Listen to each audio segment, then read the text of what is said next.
Stories of bullying in secondary schools in Nigeria and across the world have been a persistent norm since time immemorial. School bullying is becoming a threat that no school can afford to dismiss, and research shows that more boys than girls were found to be both bullies and victims in schools. Bullying in schools seems to be an acceptable culture, which unfortunately might have sent some students to their early graves, while some sustained lifetime injuries both physically and mentally. To discuss this rather unfortunate but persistent phenomenon, we have joining us this morning Benjamin Ochapa, who's a writer, Namanu B, and A.A. Presley, director, Namanu B, which is a short film which seeks to tell the story of victims of bullying in secondary schools. Good morning. Thanks for joining us. Thank you for having us. Good morning. Good morning. All right, I think I'll start with Presley. Presley, what do you think? I don't know if you've ever been subject to bullying, and if you have, let's talk about what you think leads young kids to embrace a culture, an unfortunate culture of bullying early in life. First of all, thank you for having us again. I think that to a very large extent, one of the reasons why these things are sort of, like you said, have become an acceptable culture is because, kids tend to grow into these things. Nobody's born a bully or whatever variation of that you can think about. But essentially, it's stuff that they pick up from maybe mentors, uncles, brothers, fathers, people that they look up to, basically. It's just unfortunate that it's very common, but what usually happens, essentially, you find, is most of them just naturally get to a particular situation and then slip into becoming that. And by the time you realize what you've become, it's already too late. Yeah, I also want you to quickly share on, whose responsibility you would say it is to curb bullying in schools. Is it going to be from the home, the family, or is it the schools themselves? A number of factors. Yes, the society, the schools, but I think that primarily it's from the home. They say that the very first hero or mentor that any child has is their father or mother. So to a very large extent, I'm going to say the guardian, essentially, the first person that they get to, or the person they get to interact with the most, I should say, has the primary responsibility of ensuring, that they're on the straight and narrow. Well, there's several angles to explore this conversation from, but let's take a look at the trailer of Namanu B. When we come back, we'll still be speaking some more about bullying. I was not a good example at school. I needed to prove that I was a man. Frank, what's going on?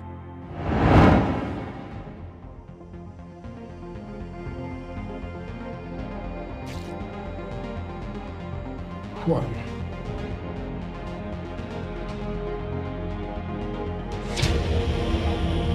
That was a long time ago now, my guy. Can I go now? We all do stupid things. You're a different person now. Well, that's the trailer of Namanu B. Before we come to talk about, the sub-stories that, concern bullying, let's still speak with Benjamin. Benjamin, you are the writer of Namanu B, the short film, yes, which addresses bullying. When telling the story, did you have any particular experiences? Was it personal to you? Were you the bullied or the bullied? So I was being bullied. I was being bullied. Back then in school, I used to be like really this plus-size kid that everybody used to pick on. So my bully wasn't just one person, it was an entire class. So writing this was from a point of experience and wanting to get the story out there to like, okay, this is what kids actually go through rather. And it leaves some sort of mental effect on you, not just physical effects, because sometimes we tend to forget the mental effects of bullying on people. What would you say were some of the mental effects that it left on you? Well, it made me less expressive as a child. It made me not want to speak in public because I felt like anytime I spoke, people would make fun of me or laugh. So I became more reserved and less expressive. Okay, well, I also want to talk about the response so far to Namanu B. There's, of course, a lot of people who are victims of bullying from secondary schools across Nigeria, across Africa, and, maybe also did a bit of bullying. So what's the response been so far? It has been great, amazing. Apparently, a lot of people go through this, but like we just tend to feel, oh, since we're out of secondary school, since we're adults, we should just forget it. So basically, we have people coming to, tell us their own story and how they've handled it. Some people just are still struggling with the mental effects and stuff. So basically, this movie has made me realize that a lot of people go through bullying, especially in this country. I think maybe we should quickly talk about the culture, the African culture that teaches you in some way that fighting is bravery. So someone attacks you, you're taught to attack back. On the one hand, they teach you that that's how to build your confidence. On the other hand, they're saying, don't stand up to your bullies. I don't know, what side of the divide are you on, and how can parents and caregivers, and teachers as well, prevent or reduce the incidences of bullying around our schools in Africa? So I'll start with you, Presley, and then to you, Benjamin. All right, thank you, Olive. And it's interesting that you'd ask that question, because there's the line in the short film, for example, where Frank Bassi, that's the guy on the chair, the bully from the past, says something. He goes, that's what my father did to me, right? Essentially, he did those things to Bankole then because his father taught him to do those things. And, like you said, there has become this culture of, fight that you're brave and all that. But essentially, it's not really what it is. I think that the moment we start to realize that our actions today tend to have a ripple effect on the future, and not just on the person that's, on the receiving end of that action, then more people can become open to the reality of the things that we're doing now. And like you said, also caregivers, teachers, schools, society also need to pay more attention to these kids, because what we're doing essentially is we're molding the culture of the heroes of tomorrow. That's your fathers tomorrow, your uncles tomorrow, and your guardians. These ones will then be responsible for raising other kids that will raise other kids. What you want to do is ensure that you teach them the right way to go, to ensure that this circle does not continue. All right, and of course, for the record, bullying does exist, both in mixed schools and same-sex schools. I think Benjamin was going to respond to that also before I ask the question. So taking from what he has said, I feel it starts from your home, it starts from the home. The way you raise a child is how he will actually go out and project himself.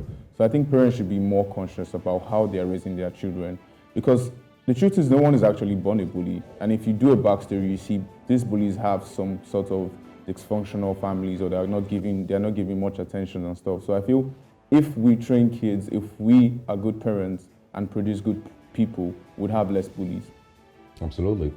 So I also want to ask, who's your target audience for this movie? Is it for adults, for parents, or are you also trying to get this movie to be seen by people in secondary schools, both in same-sex schools and in mixed schools? And of course, I'm sure Olive would agree that even in same-sex girls' schools, there's still bullying. Yeah. So how do you get this message across to these persons, and not just those the adults rather?